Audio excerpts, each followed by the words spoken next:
Good morning, Tampa Bay. What is going on? You know me. I am Danny. Thank you for tuning in on this Hot Take Friday edition of Channelside in the morning. This is going to be a fun show. We're talking a lot more. Are you guys tired about talking about video games and Matt? I'm not.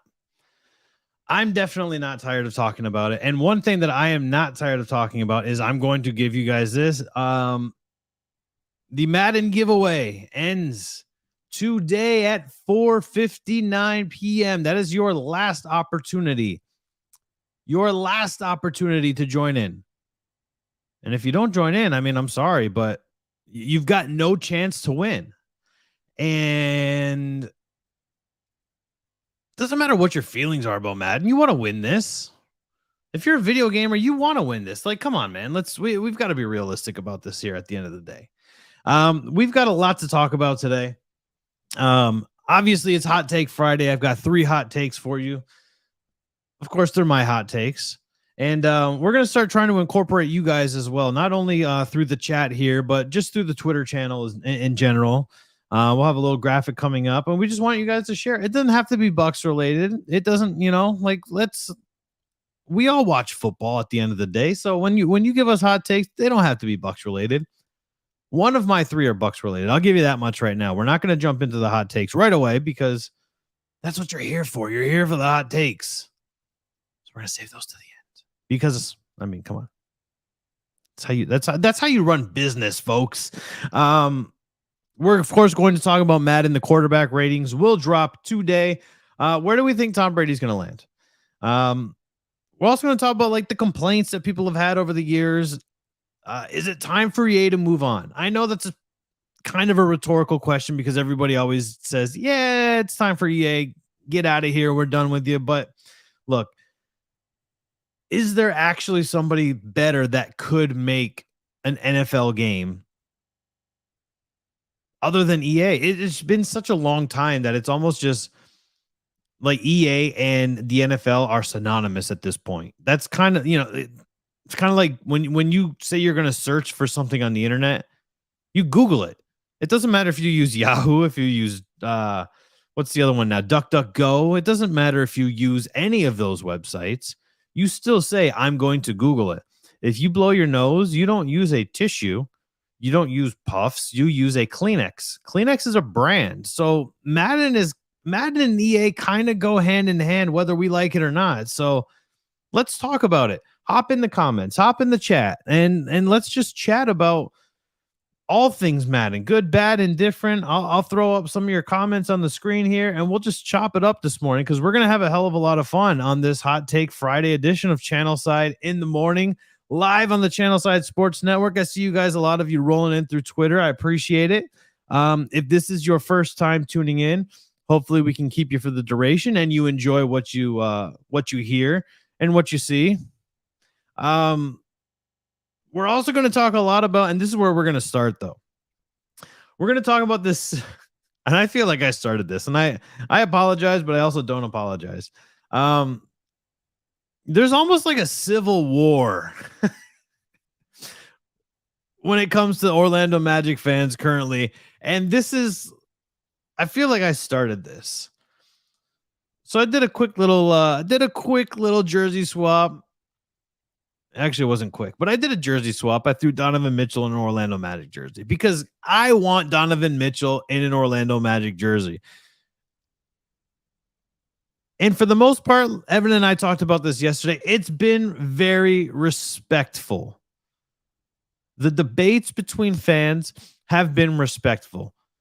Now, has it created almost a civil war between fans? You can go through our Twitter timeline alone.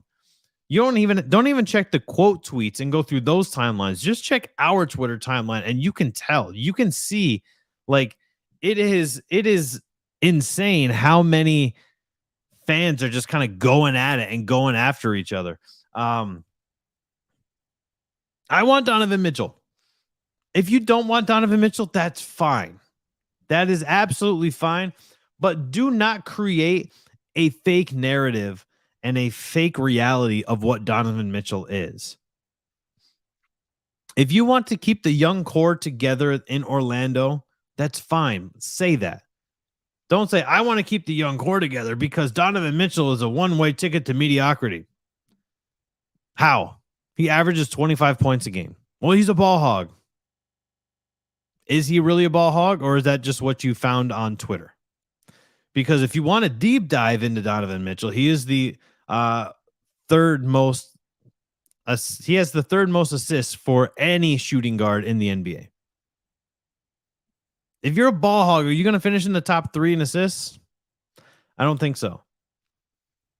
Maybe as a point guard, sure. But even as a point guard, if you're a point guard and you're finishing 3rd in the NBA, how can you be labeled a ball hog? I think that's really what it boils down to for me, is like, we've got these fake sense of reality that we're just creating because we don't want something. Just say, I don't want Donovan Mitchell. I want to see what this core has. I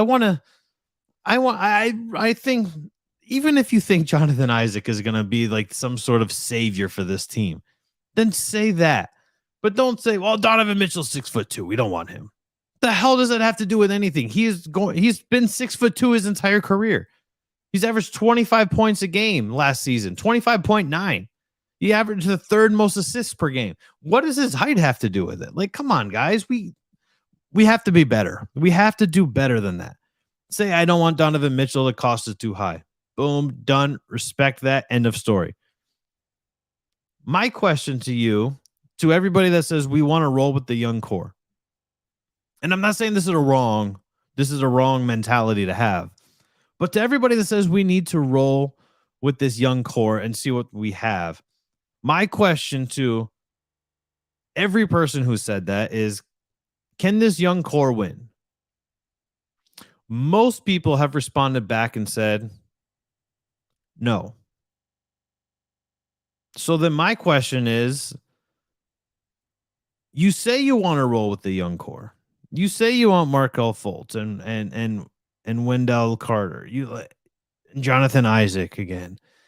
And Francois, sorry, I'm getting notifications. Appreciate everybody tuning in. You say you want to roll with this young core, and that's fine. But if I ask you if this young core can win and you respond with no, then do you really want to roll with this young core? Or again, is that just something that you heard on the internet and you feel like, yeah, no, that's what we need? We have to start researching these things. There's a reason why we have so many top 10 draft picks on this Magic roster right now, outside of Paolo Banchero. And outside of the guys that we have drafted in Orlando, there's a reason why all of these other players are on this team. Is because their original team already gave up on them. Now, is there a chance that I don't even want to say rejuvenate because they're so young, but is there a chance that they come back and then and they run, and they tear it up on the league? Absolutely there is. Absolutely there is.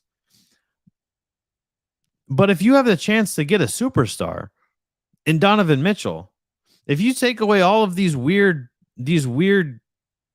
talking points and these weird scenarios that fans have created, if you take all of that nonsense away, Donovan Mitchell is a superstar in the NBA. 4 other players on the Utah Jazz average 15 points or more. If you're a ball hog, you don't have 4 players averaging 15 or more points. That's just the reality of it. That's how it works. He's not a ball hog, guys. If you say the young core can't win, then what are we doing with keeping this young core? Give him another year, give him another 2 years. That's fine. But don't say we have to keep this together and then tell me that you don't believe that they can win, because that's talking in circles. That's meeting here and then that's going all the way back around and meeting the same spot and saying, hey, we don't agree with it. I don't agree with my own take. What a lot of people are telling me when they say that this young core can't win. And I just think that look, I'm excited for what this starting lineup for the Orlando Magic is going to look like. I'm very excited for it this season. But tell me that they've got depth and they're young, right? But you can't tell me that that starting lineup is not better with Donovan Mitchell in it. You might have to give away one. You might have to give away Carter. That's what I'm thinking. I'm thinking you have to get rid of Dell. And I like him. And that's not, and it's not like it's not an easy decision for me. But in the grand scheme of things, to make things better, if you want to win, you get superstars and you pair them with your future budding superstars. That's how you create a winning culture. Now, of course, I could be totally wrong, and this team could come out this year and just set the league on fire. They absolutely could. All it could have taken is somebody like Apollo Banchero to join this team and rally all of the troops together and bring this team to the forefront. Because look, the East is not the East has not been tough for a while. It really hasn't been. You've got your front runners, you've got your Bucks, you've got your Boston Celtics, you've got your Miami Heat. But outside of that, it's kind of everybody's lost in the shuffle. So you don't necessarily need to put all your eggs in one basket. And it's possible. It's possible that even with this current roster, the Miami Heat, good Lord. It's possible that even with this current roster, the Orlando Magic are going to make the playoffs. They could make the play-in game, and I'm fine with that because you won 22 games last season. Anything above 20, if we're being realistic, I want the Magic to win 35 games next year. That's my goal. My goal for the Orlando Magic is 35 games next season. If you think that's too high, if you think that's too low, please let me know. Because this is fun. Basketball fans are probably one of the more fun fan bases to talk with and debate with, because you can have, and look, I titled this section "A Civil War Within Fans" for a reason, because fans have been going at it with each other, but it's been respectful. It's been so respectful between the fans, and that's all you can ask for. When it's not respectful between fans is when you're talking about your LeBron James versus your Michael Jordan. That's where it gets absolutely bananas. And count me out of that. I'm tired of that. There's way too many good players in the league right now. I was fortunate enough to watch basically all of Jordan's career. I've obviously seen all of LeBron James' career. I'm a basketball fan. I love both players. Kobe's my all-time favorite player. Jordan is my GOAT of all time. And LeBron James is probably a top 5 player for me all time. Maybe even top 3. You see what I did there? I just liked I liked everybody that everybody bashes. It's not hard. It's called being a basketball fan, folks. Where do we want to roll next? Do we want to jump right in? You know what? Let's jump into this first. I want to jump into this first. Most franchise win. This is getting a lot of conversation. And I don't think people really understand the context behind what we're looking at here. If you take a peek at this, and you may have to zoom in a little bit. So this is the most wins in franchise history.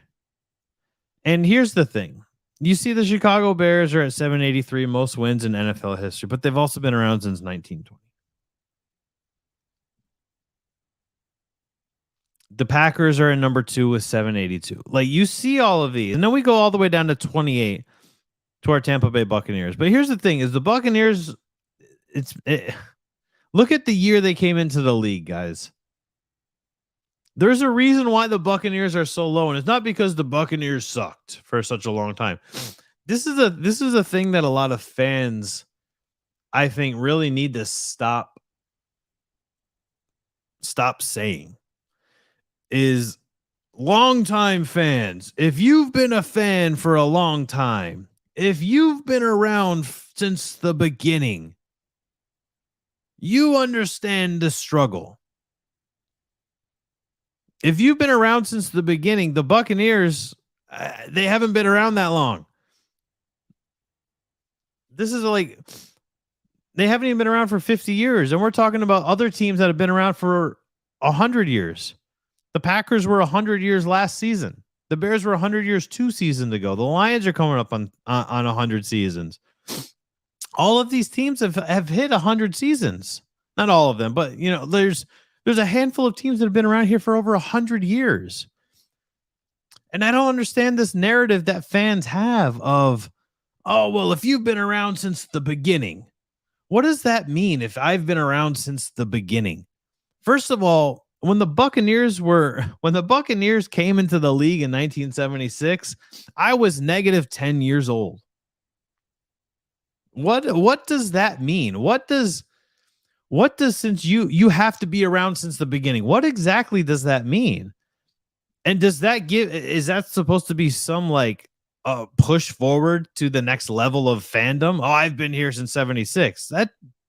That just means you're kind of old. I'm 36. People tell me I'm old all the time. You're 10 years older than me. So what does that mean for you?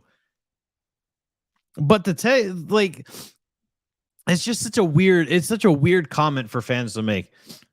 And so many people will be like, yeah, but I've been here since the beginning. You're newer.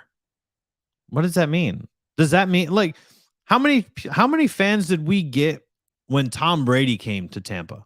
We got so many more fans because Tom Brady has been in the league for 20 years. He's already had fans. He has his own personal fan base because he's been in the league for such a long time. And we watched so many Buccaneers fans just sit here and rail these new fans. You must be new. You're not part of the Buccaneers fan base. Go back to New England. Why? Why do we always want to like, and it's not just Buccaneers fans. It's not. For everybody that's in the Twitter chat, if you're a fan of another team, let me know if your fan base does this as well, to where they will just sit there and rail on these new fans and call them their bandwagon fan. I'm a fan of the Buccaneers. I was born and raised in Detroit. I am a fan of the Detroit Lions through and through. There was one time where I used to tell people that if you cut my arm, it would bleed Honolulu blue. But I live in Tampa. I run a Tampa-based sports company. I've covered the Buccaneers for USA Today, for various fan blogs, including Fansided and all of these other areas.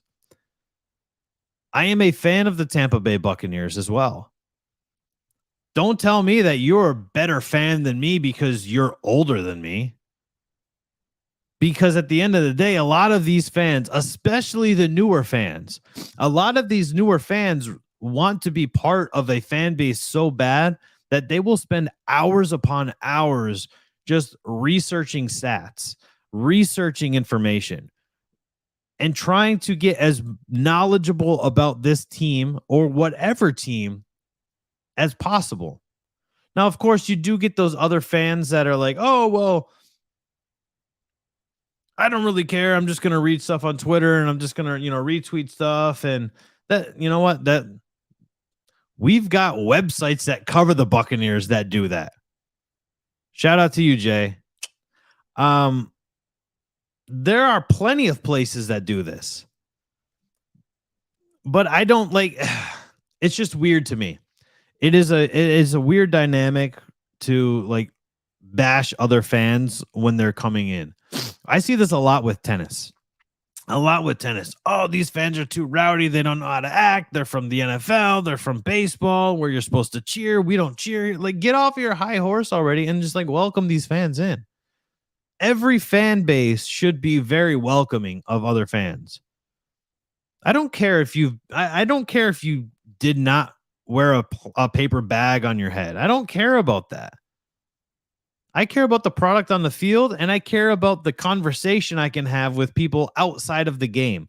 If I load on my Twitter and I can talk to Buccaneers fans and we can just, whether it's good, bad, indifferent, whether we talk about the Jameis Winston years, whether we talk about when Brad Johnson was around, whether we talk about Sean King, Vinny Testaverde, it doesn't matter what we talk about. But if I can talk about, I don't care if you've been a fan for 3 days. If you and I can have a conversation, beautiful. That's all I want. And that's all anybody should want. Speaking of a conversation, and this is going to lead to some fighting words. Fantasy pros. Fantasy Pros, Johnny D on Twitter. I appreciate you. It says Bucks fans have been digging into stats since 76. We had to find the silver lining, which is, you know what? It's entirely true. It's 100% correct. And that's what I like about the Buccaneers fan base. Like I said, I'm not a fan of the comments of I've been around since this. So that makes me some people weren't born then. I know plenty of Buccaneers fans that were born post 2000 that probably know more than those folks, right? So that doesn't I'm not a fan of that argument, and that's what it boils down to. Fantasy Pros. Fantasy Pros named Chris Godwin the top candidate to be a fantasy bust for the Tampa Bay Buccaneers this season. And that pisses me off a little bit. I don't know if they didn't give any context. I reached out to my buddy Joe Pisapia at Fantasy Pros, and he was not aware of the context behind the rating anyway. But here we go. I assume that I assume that this is strictly and solely because Chris Godwin is coming off of the ACL injury. That's the only reason I can assume that he's going to be a fantasy bust, because other than that, Chris Godwin, and here's something crazy for you. Chris Godwin actually has better stats outside of touchdowns than Mike Evans does. And a lot of people don't know that. I used to go at it with a lot of Buccaneers fans, especially in the offseason before the Buccaneers re-signed Chris Godwin to the 3-year deal, where they would sit there and tell me that, yeah, well, Chris Godwin's good and all, but we could kind of do without Chris Godwin. Well, what? Chris Godwin is the Buccaneers realistically almost have 2 wide receiver ones. If we're being totally realistic here. So look, how does Chris Godwin become a bust? I guess that depends on where you value him in terms of your fantasy draft. I guess that's where that really comes into play. I like Chris Godwin. I love Chris Godwin. But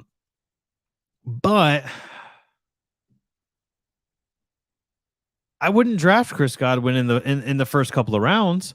Johnny says that because the Bucks because they're expecting Russell Gage to eat up more of the touches, and that's entirely possible. I said, unfortunately, they didn't give any context. I know quite a few of the guys over at Fantasy Pros, and I'm trying to figure out who was like the ring leader on this particular rating system that they have, but I have no avail yet. And I just want to find the context to it. I'm a context guy. Don't just throw a title at me and say, there it is. Like, I don't want to eat that up. I want to be able to sit here and discuss and figure out, because I've already told you guys plenty of times here at the Channelside Sports Network, as the lead clown of this circus, we want to communicate and debate and talk and discuss, rate, hate, debate every topic that we can possibly do with our fan base. And that's what's going to make us different. That's what already makes us different. That's why we've grown the way that we've grown. We are beating some of the most respected and some of the largest areas in Tampa Bay right now. I will not say any names. If you know, you know. That's all I'm going to say. And that's not a slight on anybody. That's because we are doing a different spin on our sports presentations here. There's a lot of stuff that's going to be announced at the beginning of August. A lot of stuff that's going to flip the entire area of Tampa Bay on its head. So if you're not part of this movement right now, hurry up and get part of the movement. We're not closing the bandwagon doors. I already told you that. We're not doing that. I've got all of the room in the world to bring people aboard for this ride. And this is going to be a hell of a lot of fun. Like Chris Godwin being a bust. I don't see it. And like I said, it all depends on what you think Chris Godwin's fantasy value is heading into the season to be able to label him as a bust. I don't know. Before we jump into our Madden conversation, and our hot takes. We have a new show that is joining the Channelside Sports Network. It is called False Finish. You may know Gene Thomas, currently hosting Buck What You Heard. You may be aware of him. This will be his new show, and he will be talking all things wrestling. Details are to come. So if you are interested, if you are a professional wrestling fan, it doesn't matter. Gene's wrestling knowledge. Look, I think that I'm a wrestling nerd. I feel like I'm a nerd when it comes to professional wrestling. Gene craps all over me when it comes to professional wrestling knowledge. My WWE knowledge is pretty damn accurate and pretty damn good. Like I can rattle off like venues and attendance and gates, matches, etc. But man, when it comes to this, Gene and Corey Hayes, you guys are going to kill it. Happy to bring you aboard. And the second official spinoff show here for the Channelside Sports Network. We've got more in the mix. If you are interested in broadcasting and you think that you would be a good fit for the Channelside Sports Network and you live in the Tampa Bay area, slide in our DMs. Slide in the DMs. We're creating all kinds of shows. We're going to do multiple live shows every single day. Monday through Friday, we're going to have multiple live shows. And look, this is nobody's doing it. Other people are trying to do it. I see other areas that are coming on YouTube, and that's fine. There's enough content. There's enough things for everything. There's enough for everybody to talk about. There's enough to go around. But when it comes to what we're doing at Channelside Sports, in the way of Stone Cold, this is it. This is right here. Before we jump in, this is what I had to get this, and I'm sorry that it's going to be pixelated as hell. I'm really am, but it's from 2005, and there's not really a damn thing that we can do about it. Is this the best football video game that has ever been released? Take a look.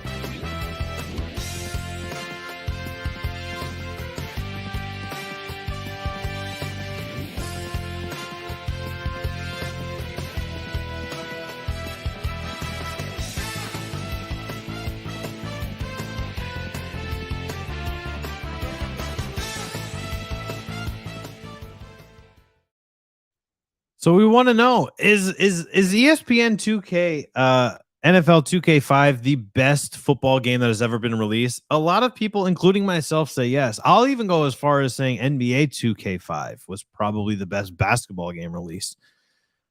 And I think that's why a lot of people are even more sour on the Madden franchise. And not necessarily, I don't want to say the Madden franchise, because I love the franchise of Madden, right? I love that John Madden is still the face of it after all of these years. The first game came out, 1988? And he's still the face of it after all of these years. I love that. And unfortunately, if we go another developer's route, it's not going to be called Madden anymore, which still kind of sucks, because it has that hold to nostalgia, especially for me. Evan and I talked about this earlier in the week, and I remember extensively hopping on Madden 93. I had a friend who was a Philadelphia Eagles fan. He'd always pick the Eagles, and that's why, when it comes to like the alternate uniforms this season, that's why I still think that the Eagles have the best alternative uniforms, because that big gray and silver wing on the side of that Kelly green, to me, something just hits with that, right? But man, it's hard to figure out who would be able to take over Madden or the NFL's franchise and do well. because you've got the same issue when it comes to the NBA 2K games of the fan base being complacent, the fan base demanding more and just not getting more. I think the saving grace for the 2K franchise is the online mode, is going to the park and doing and playing my player. I think that's the saving grace when it comes to NBA 2K. So if 2K was to take over, because that's really the only game that's the only developer that I would truly trust taking over the franchise would be 2K, because they're already doing sports. Would Square Enix be? I don't know. There's too many uncertainties when it comes to like who could take over and be successful. And of course, we're talking about Madden today because the quarterback ratings are going to drop. And we want to know, where do you think Tom Brady's going to land? I think Tom Brady's probably going to land around like 92, 93 overall.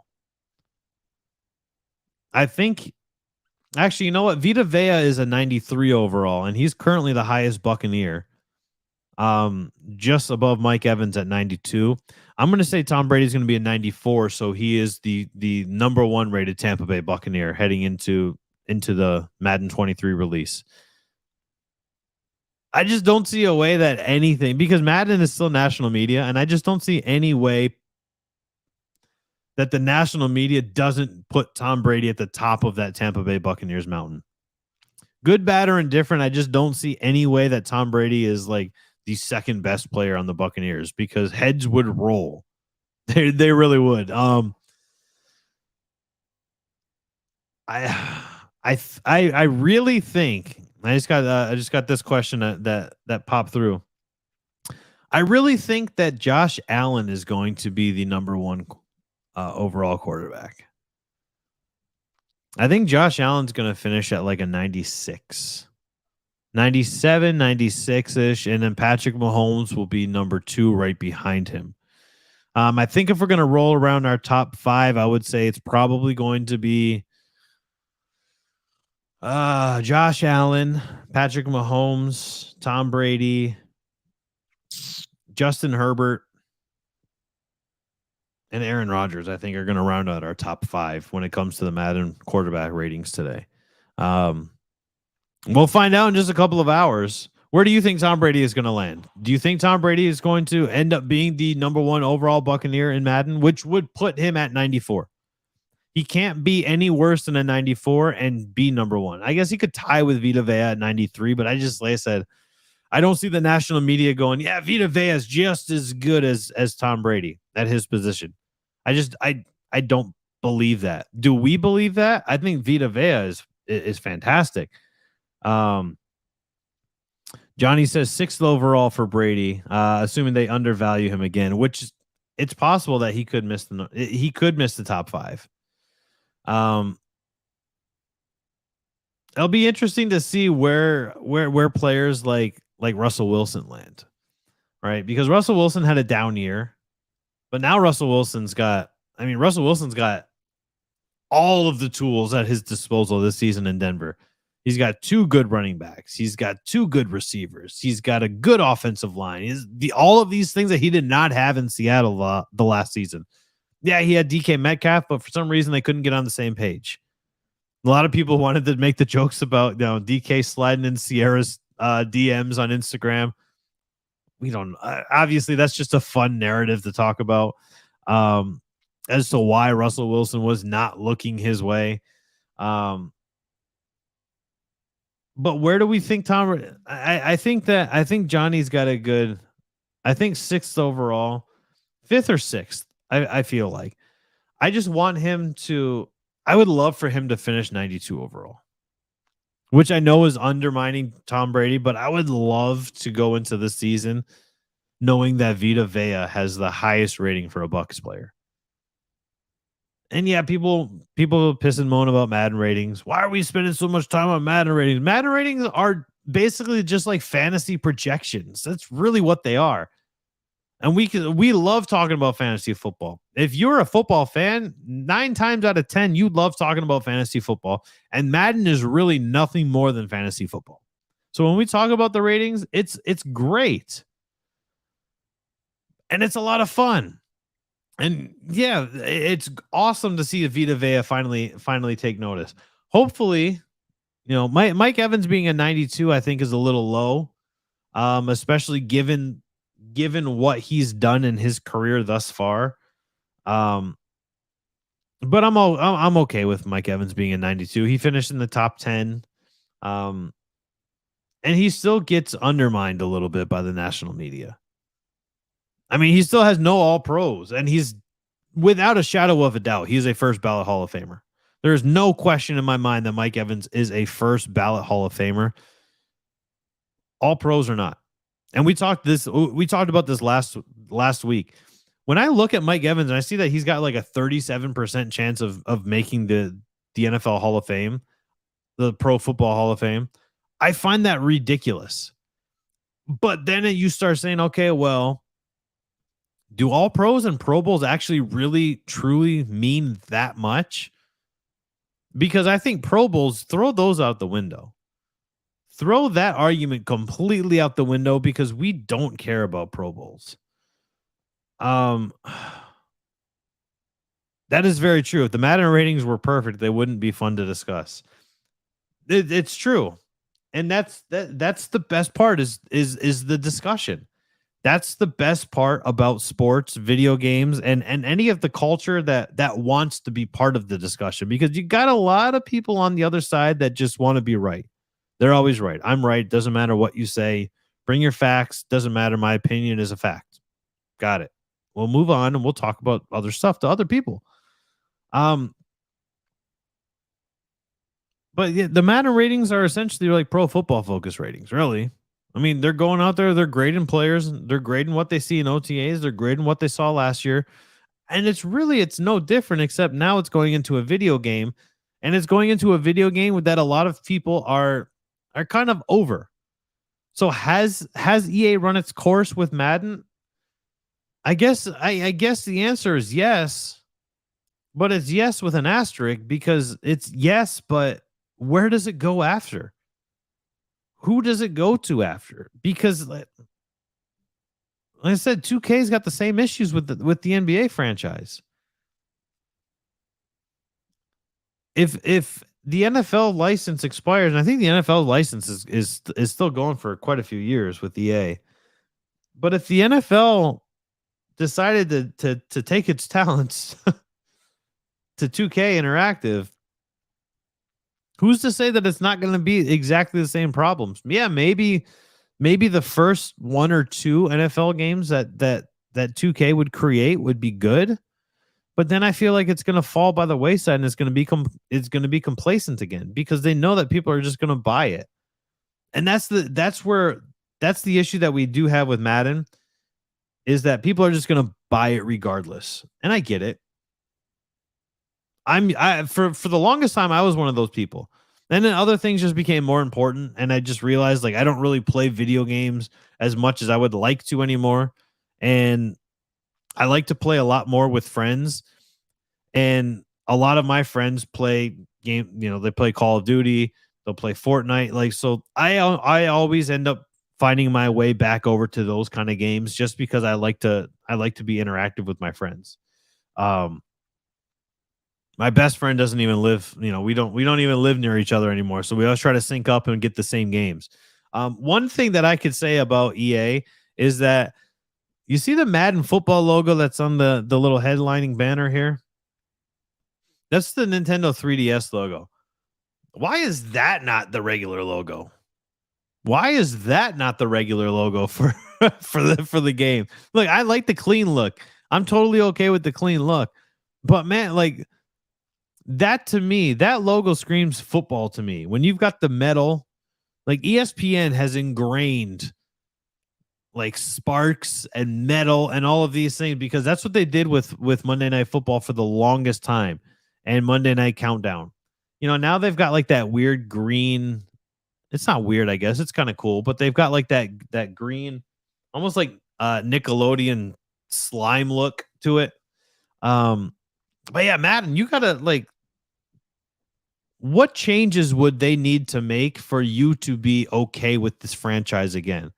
I know a lot of people like the Madden Ultimate Team, and they didn't like that it kind of just, when the pandemic hit, it just kind of like everything fell by the wayside. Um, I appreciate that, Johnny. Uh, if Madden made changes to like the franchise mode, so for me, I'm a super in-depth guy. Do you remember Roller Coaster Tycoon? Where like when it would rain out and you would jack the prices of the umbrellas up to like $75 and you just like roll in the dough. You'd have like you'd have the upset guest at the park, and you take the little claw and you'd like throw them in the water and kill them.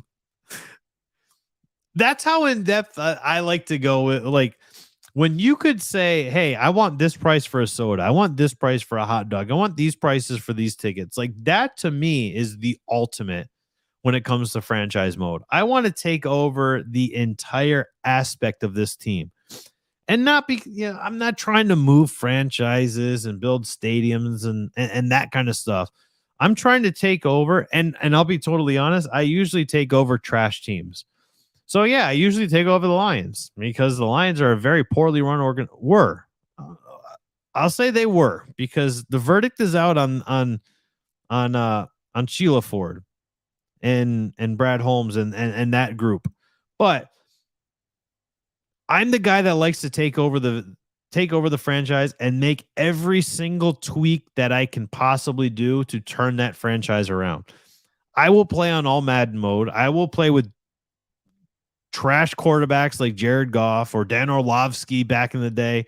I will play with those guys, and I will try to do as good as possible.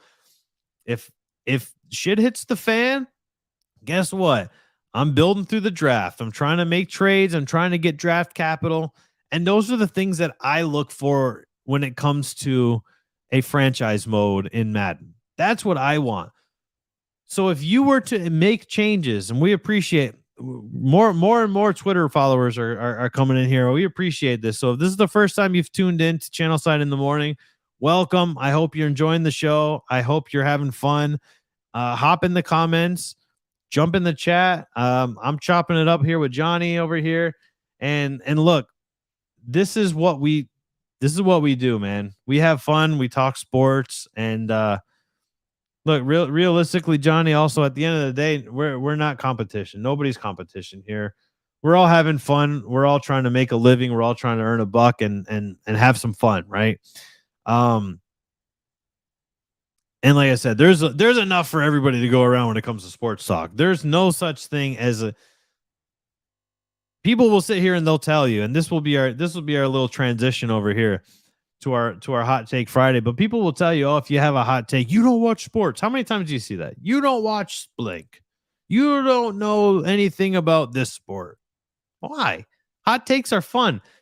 Hot takes are hot takes because they are things that you don't expect to happen. That's what a hot take is. A hot take is not a fact. If I sit here and say Tom Brady's going to finish with the second most passing yards in the league, Tom Brady's going to finish in the top 2 of quarterbacks in the league. That's not a hot take because that's expected. But I will tell you that when I think that Cam Newton is going to end up being the starting quarterback for the Cleveland Browns by the end of the season, that, my friends, is a hot take. And that is my very first hot take.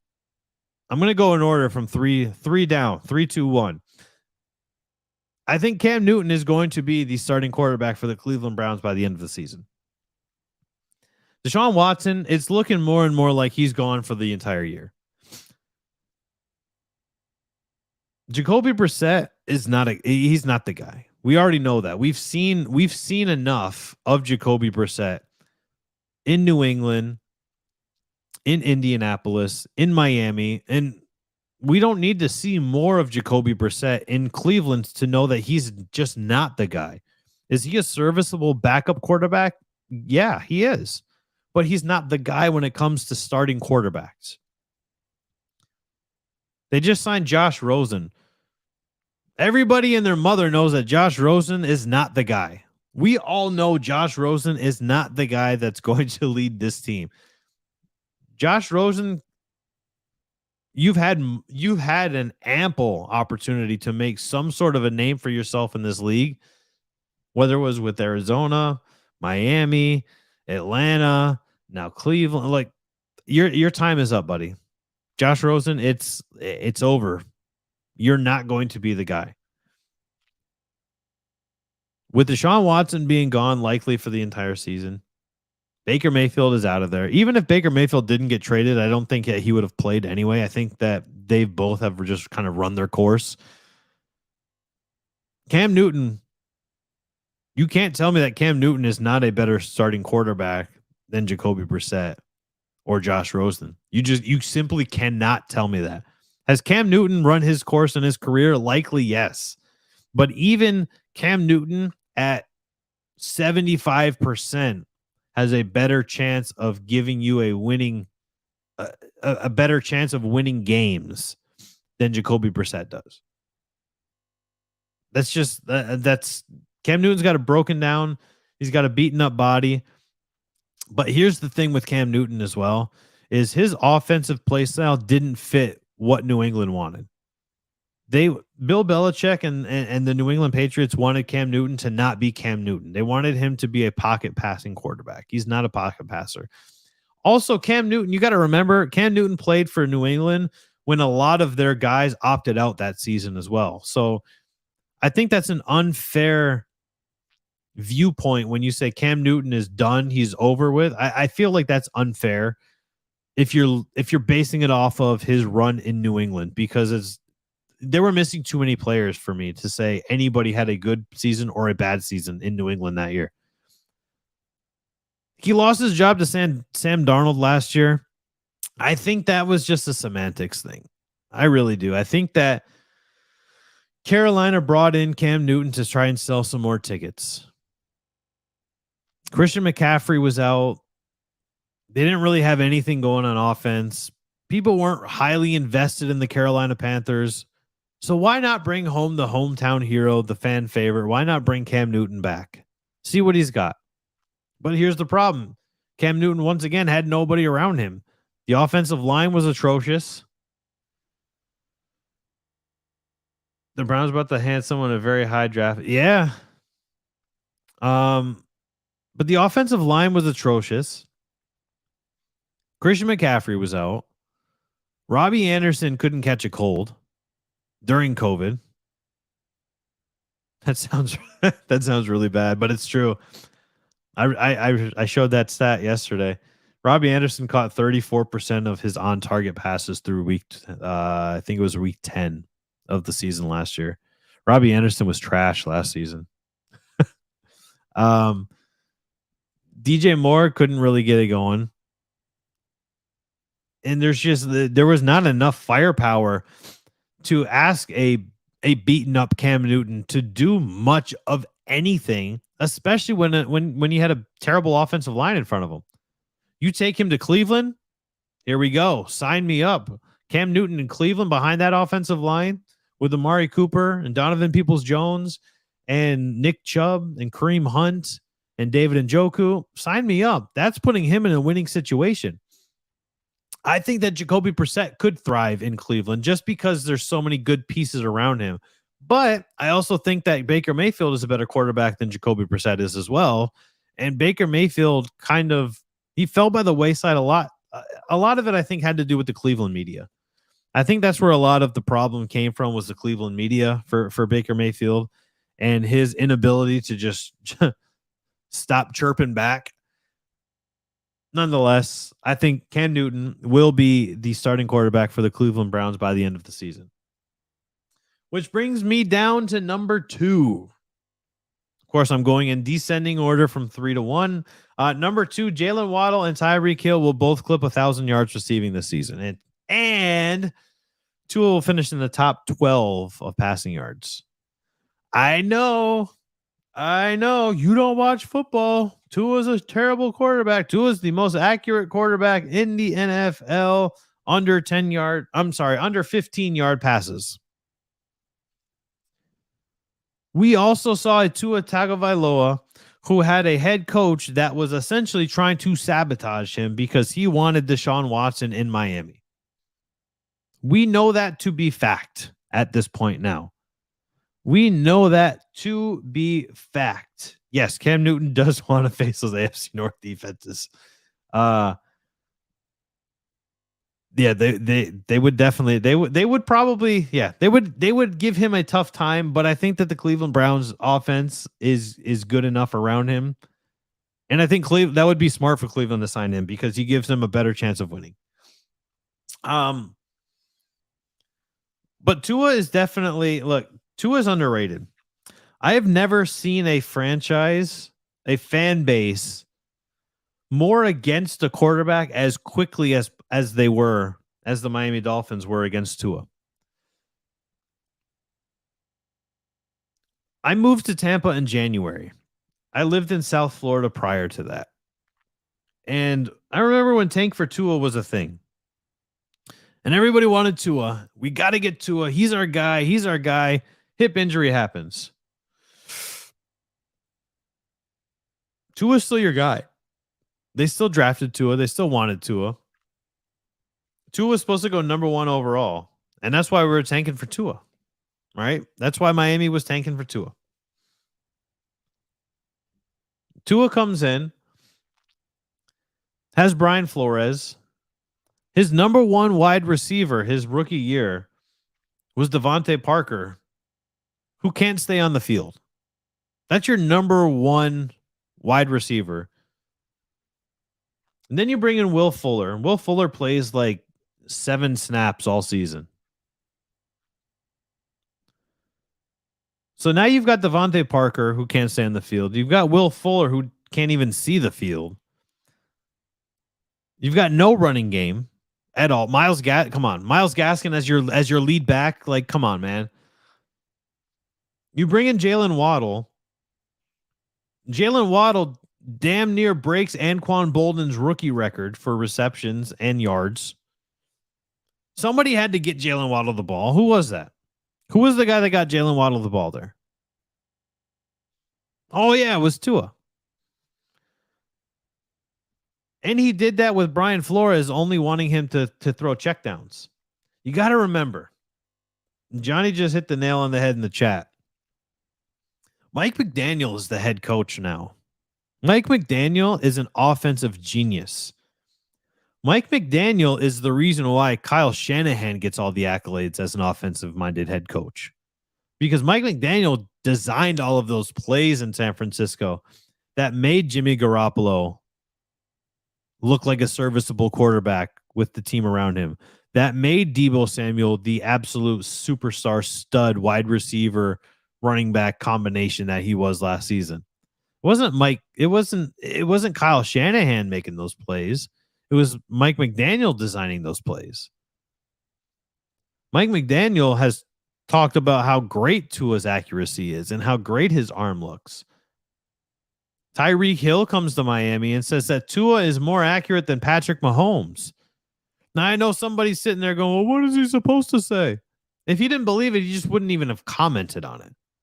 You don't just come out of nowhere and just say, yeah, Tua's got better accuracy than Patrick Mahomes does. I'm glad to be here. You don't have to say things like that. And I don't believe that Tyreek Hill would have just went out of his way to make something up like that and say, yeah, Tua's more accurate than Patrick Mahomes if he didn't believe it. So I think Tua is going to finish in the top 12 for passing yards. He's going to surprise a lot of people this year. He's on his 2nd year after that hip injury. You got to remember, when you've got a hip injury, you can't get that full rotation of your body. You can't get that serious snap that you need to get the ball downfield as well. So a lot of those dink and dunk passes that people want to knock Tua for, a lot of that has to do with also rehabbing his injury in real time and getting more acclimated to moving on that hip and pivoting on that hip. So Tua, top 12 quarterback, Jalen Waddle and Tyreek Hill both going over 1,000 yards. And my number one hot take for this season, Rachaad White will take over the starting running back role from Leonard Fournette by the end of the season. Let it marinate. Let it marinate. And it's not a slight. It is not a slight in the least bit on Leonard Fournette. I don't care. You call him lunchtime Lenny. Call him lunch money Lenny. We've seen the pictures. Leonard Fournette was at UCF yesterday. Leonard Fournette could still be 260 pounds for all we know. But here's the thing. Here's what you guys are failing to remember is that muscle weighs more than fat. And Leonard Fournette is freaking jacked. Okay. We've seen the workout videos. Leonard Fournette is absolutely jacked. So he realistically could be 260 pounds.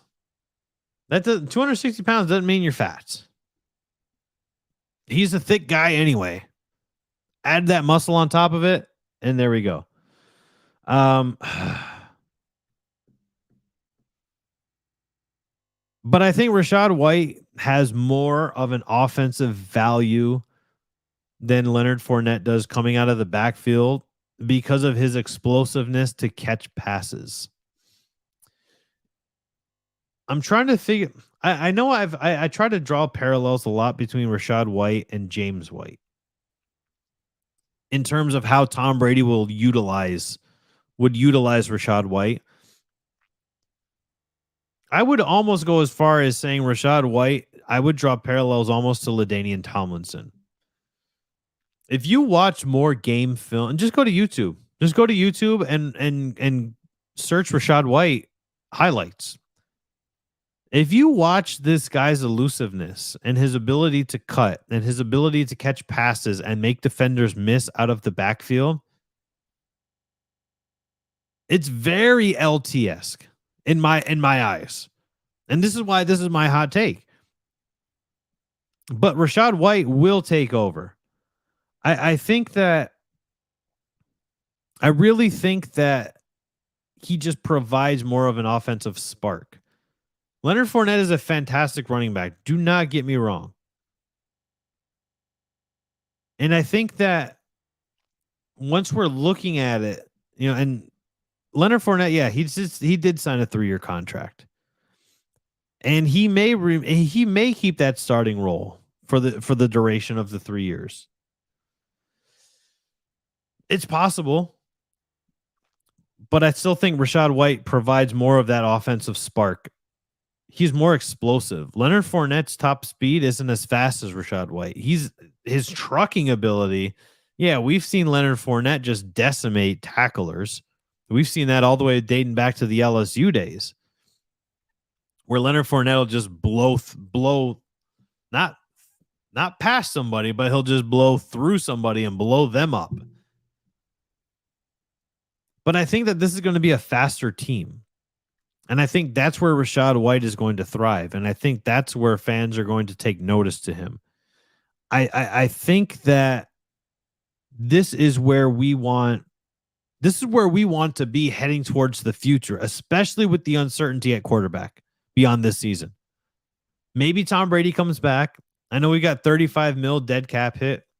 Look, I'm a cap guy. A lot of you know who I am because of my ability to crunch the cap, during my time with USA Today and Gridiron on Tap. You remember my spreadsheets, etc. Like, I'm a big cap guy. The Buccaneers can still get things done. I've got a friend of mine who covers the 49ers for 49ers Web Zone. And I'm still on this train as well. I'm not even going to add this to a hot take, but I'm still on this train of looking at Jimmy Garoppolo signing like a 1-year deal next year, trade for him and sign a 1-year deal, because the Buccaneers have a better roster than the 49ers do. And we know what the 49ers were able to make Jimmy Garoppolo look like. And I think Jimmy Garoppolo is in a better position to win than Blaine Gabbert and Kyle Trask are. But we'll talk about that. Maybe we'll talk about that. I think Rohan is coming on Monday. We're trying to work out the details of it. It will be next week for sure. But Rachaad White, hot take number 1. the most important hot take of this Friday for me, Rachaad White by the end of the season, even if it's for like the last 2 games of the season, will be your Buccaneers starting running back. What do you think? Hop in the comments. If you're on the YouTube, please hit that subscribe button. Hit the thumbs up if you're streaming live, because that pushes the live streams to YouTube's front of their page. I appreciate everybody that has tuned in. Don't forget, do not forget. I'm going to throw this thing up here right now again. Do not forget your entry to the Madden 23 All Madden giveaway is valid up until 4:59 p.m. If you've not gotten in yet, get in now. You're going to miss out. If you have any friends that you hope, I know we all want to win, right? But if you got friends that you hope can win the game as well, tag them in the tweet. It's pinned to the top. Tag them in the tweet. Let them get in. All you got to do is follow us. You got to like that tweet and you got to retweet that tweet. Nothing crazy. We're not selling raffle tickets, although that'd be a great idea. Do you imagine like 10,000 people paying $3 to win $100 game? Talk about capitalism there. Oh boy, that's going to do it for us on this Hot Take Friday edition of Channelside in the Morning, live on the Channelside Sports Network. I am Danny. We're going to do it all over again on Monday. You guys have a fantastic weekend, and keep your eye on Twitter, because I'm going to ask you guys for some hot takes as well. I don't care what team it is.